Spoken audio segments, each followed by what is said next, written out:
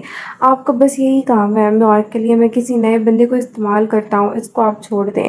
بس منہاج کی لائبریری تک پہنچ جائیں۔ ڈیٹا تو ہم حاصل کر ہی لیں گے میجر راس، مگر اس ڈیٹا کو ہم سے حاصل کرنے کے لیے آپ کو ایڑیاں رگڑنی پڑیں گی۔ اپنی محبت کی، اپنے جذبوں کی توہین ہم نہیں بھولیں گے۔ اس کے دماغ میں ایک بار پھر میجر راس کے الفاظ گھامنے لگے۔ اس کا نفرت و حقارت سے پر چہرے نے آج بھی نیلم کو تکلیف میں مبتلا کر دیا تھا۔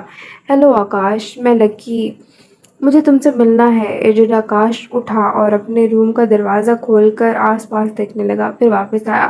تم نے مجھ سے رابطہ کیوں کیا؟ اس نے جھنجھلاتے ہوئے پوچھا۔ تمہیں منع بھی کیا تھا کہ تم اپنے مشن پر ہو اور میں اپنے مشن پر۔ وہ غصہ ہو رہا تھا۔ یار میری بات تو سن لو۔ امداد بلوچ نے پھولی سانسوں کے مابین کہتے درخواست کی، جلدی بولو۔ اس نے احسان کیا، مجھے انڈیا واپس جانا ہے۔ وہ بہت مشکل سے بول رہا تھا۔ تو میں کیا کروں؟ صاحب کا لہجہ حوث برقرار تھا۔ میری مدد کرو، میرے سارے بندے بھارت جا چکے ہیں، میری رہائش گاہ پر حملہ ہو گیا ہے، میں بہت زخمی حالت میں ایک ویران جگہ پر پڑا پانی کو ترس رہا ہوں۔ ناراض بلوچ تنظیمیں فوج گرفتار کر چکی ہیں۔ را کہہ رہی ہے کہ میرے بھیجے بندے ایک ایک کر کے غائب ہو چکے ہیں، اور بھیجی گئی کوئی انفارمیشن ان بندوں نے ہیڈ کوارٹر تک نہیں پہنچائی، بلکہ چند اعلیٰ حکام کی میزیں صاف کر چکے ہیں۔ ہمارے ادارے کی چند حساس انفارمیشن رکھنے والے فائلز گم ہو چکی ہیں، غائب کر دی گئی ہیں۔ میری غلطی کی سزا میں مجھ سے ہر رابطہ قطع کر دیا ہے۔ تم ہی میرے یہاں سے نکلنے میں مدد کرو۔ شاکر بھی غائب ہو چکا ہے، مجھے لگتا ہے وہ ISI کے ہاتھ چڑھ چکا ہے۔ اس نے ٹھہر ٹھہر کر لمبے لمبے سانس لے کر بات مکمل کی تھی۔ اگر یہ سب ہوا ہے تو تم نے مجھ سے رابطہ کر کے مجھے بھی خطرے میں ڈال دیا ہے۔ میں کل آتا ہوں، پھر مل کر ہیڈ کوارٹر سے مدد مانگتے ہیں۔ ایجنٹ آکاش نے اسے تسلی دی۔ سر ایجنٹ آکاش کا اور امداد بلوچ جو خود کو لکی کہہ رہا تھا، ان کا رابطہ ہو چکا ہے۔ کل ملنے کا پلان ہے۔ میجر راس نے منصوبے کے تحت وہ لوگ آپس میں رابطہ کرنے والے تھے، اور انہوں نے کر بھی لیا تھا۔ میجر راس کو کامیابی صاف نظر آ رہی تھی۔ سردی بڑھ چکی تھی، نیا سال چڑھ چکا تھا۔ مناج نے اس کا سامان ہاسٹل سے منگوا لیا تھا۔ وہ بھی شال لپیٹے حماس پلازا کے لان میں آتش دان کے آگے بیٹھی تھی۔ آتش دان اسے ایک گارڈ نے جلا کر دیا تھا۔ آگ کی تپش اس کے چہرے پر پڑ رہی تھی۔ رات کے اندھیرے میں آتش کی نارنجی شعاعیں اس کے چہرے کے حسن میں اضافے کا سبب تھیں۔ ٹیل پونی اس کی کمر پر جھول رہی تھی۔ وہ بہت دور پلازا کے داخلی دروازے سے ٹیک لگائے ہاتھ میں سگار لیے، ایک ہاتھ پینٹ کی پاکٹ میں ڈالے کھڑا اسے دیکھ رہا تھا۔ وہ چلتا ہوا آگے بڑھنے لگا اور دوسرے پتھر پر بیٹھ گیا۔ نیلم اس کی موجودگی محسوس کرتی کڑھ کر رہ گئی۔ ستم تو یہ تھا کہ وہ میجر راز کی طرح اپنی ناگواری ظاہر نہیں کر سکتی تھی، ورنہ اس کا بس چلتا اس شخص کے چہرے پر تھوک دیتی، بھی چوراہے پر الٹا لٹکا دیتی اور ہر اس شخص کو بلاتی جس کے عزیز اس کی درندگی کا نشانہ بنے اور کہتی کہ اسے سنگے مار مار کر ہلاک کرو۔ ہر پتھر سے کہتی کہ اتنی زور سے اس پر برسو کہ اسے تم ایک پہاڑ جتنے محسوس ہو۔ اتنی خاموش کیوں رہتی ہو تم؟ میرا دل چاہتا ہے تمہاری آواز سننے کو، تم سے باتیں کرنے کو۔ وہ اپنے شوز کی نوک سے گھاس اکھیڑتا کچھ ڈسٹرب نظر آ رہا تھا۔ نیلم بے یہاں آتے ساتھ اس سے بات چیت تقریباً بند رکھی تھی۔ تم میرے لیے دو لفظ نہیں بول سکتی؟ میجر راس نے اپنے سیل فون میں منہاج کی آواز سنی۔ وہ اسکرین پر دیکھنے لگا۔ تمہیں یاد ہے تم غلطی سے میرے کاج کی کار میں بیٹھ کر آ گئی تھی؟ میں نے تمہیں اپنا قیدی بنا لیا تھا، مجھے اپنے قیمتی ہیرے تم سے وصول کرنے تھے، مگر تم تو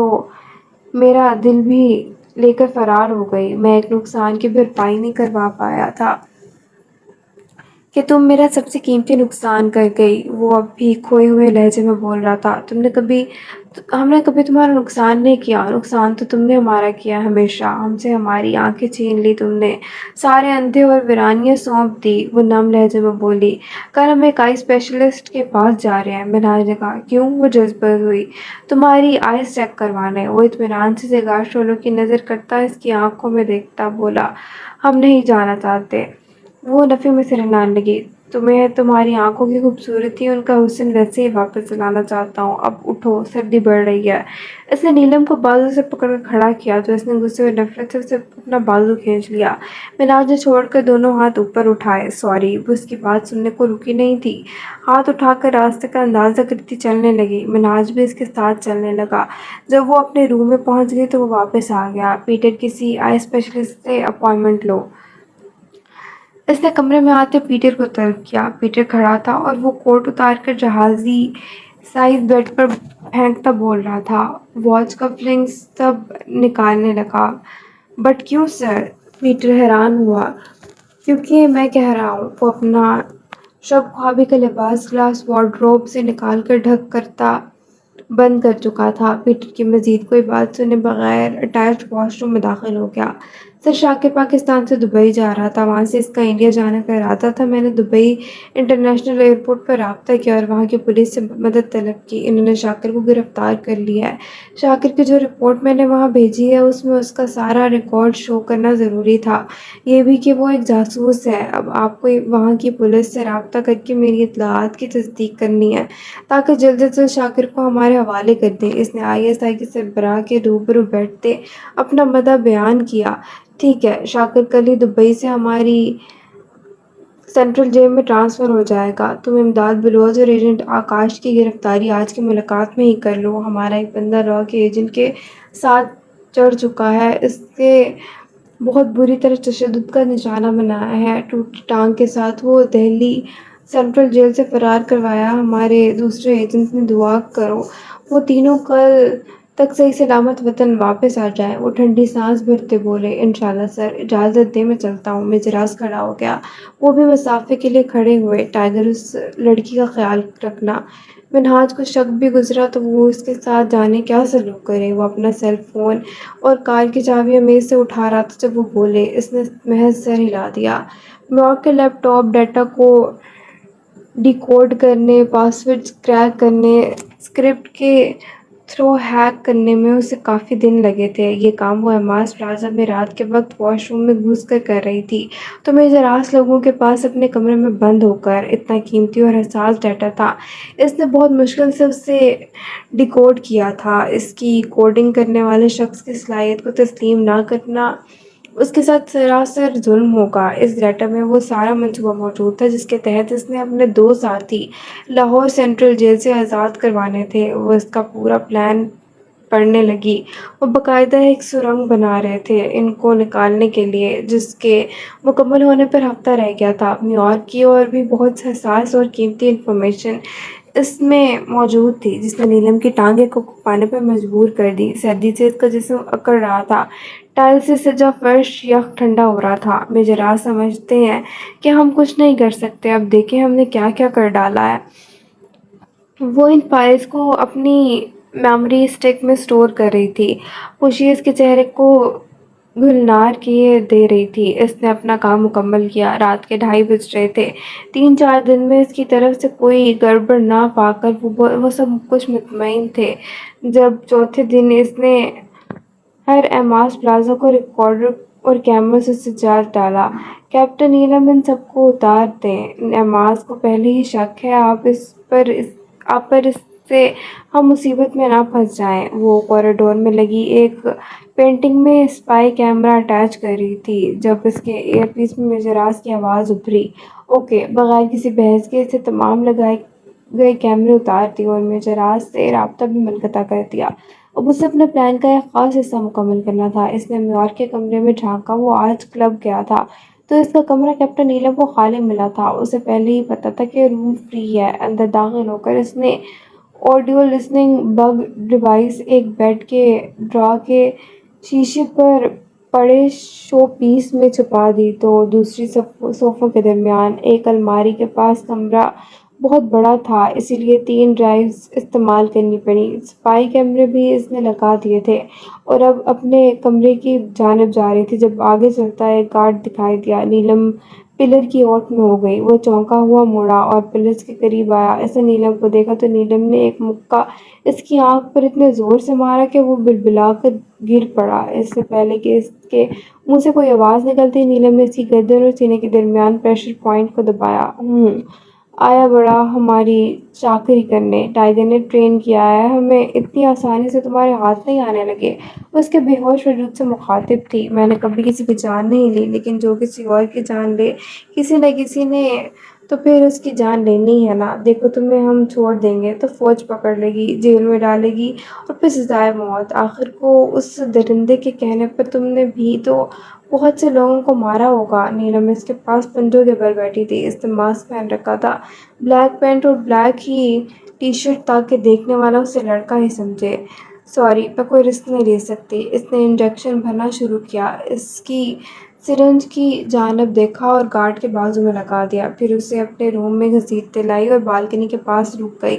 تم لوگوں نے ہزاروں لاکھوں لوگوں کے گھر برباد کیے ہیں، ہمارے وطن کے خلاف دوسرے ملک میں افواہیں پھیلائی ہیں، ہمارے محافظوں پر ظلم ڈھائے ہیں، قاتل ہو تم لوگ، ہزاروں کیپٹن حمزہ کے، لاکھوں ننھی معصوم بے گناہ جانوں کے۔ وہ نفرت سے بول رہی تھی۔ نیچے کھڑے ایک گارڈ کی نظر نیلم سے کمرے کی بالکنی میں کھڑے ایک گارڈ پر پڑی جو کبھی دائیں جانب لڑکتا کبھی بائیں جانب، اور یکدم اسے دھکا دیا اور وہ اونچائی سے زمین پر آ گرا۔ بدحواس بکھرے بالوں والی نیلم اب گارڈ کو نظر آ رہی تھی۔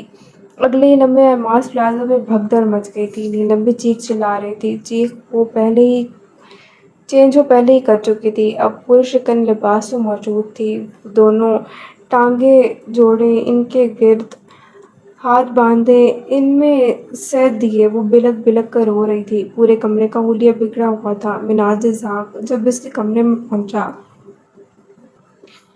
تو ویل فرنشڈ خوبصورت ڈیکوریٹڈ روم کا یہ حشر دیکھ کر وہ دنگ رہ گیا۔ اس نے نیلم کو کڑکتی بھنے دیکھا، سلیپنگ گاؤن میں، ننھے پیر، منتشر بھورے بالوں اور نیند کے نشے میں ڈولتی آنکھوں سمیت۔ وہ اس کی جانب بڑھ گیا۔ ملکہ، رو کیوں رہی ہو؟ ملکہ۔ اس نے نیلم کے کاندھے پر ہاتھ رکھا تو وہ کرنٹ کھا کر ہتھیلیاں قالین پر جماتی پیچھے ہوئی، ہراساں نظروں سے ادھر ادھر دیکھنے لگی۔ جاؤ یہاں سے، پاس مت آنا میرے، جاؤ۔ وہ ہذیانی انداز میں چیخ رہی تھی، اپنے بالوں میں انگلیاں پھنسا کر رونے لگی۔ وہ اٹھا، بالکنی سے نیچے جھانکا، پھر پیچھے کھڑے گارڈز کی فوج کو خوںخوار نظروں سے دیکھا۔ کون آیا تھا یہاں؟ مرے ہوئے تھے تم سب؟ اس کی ہمت کیسے ہوئی اندر آنے کی؟ وہ ان سب کے جھکے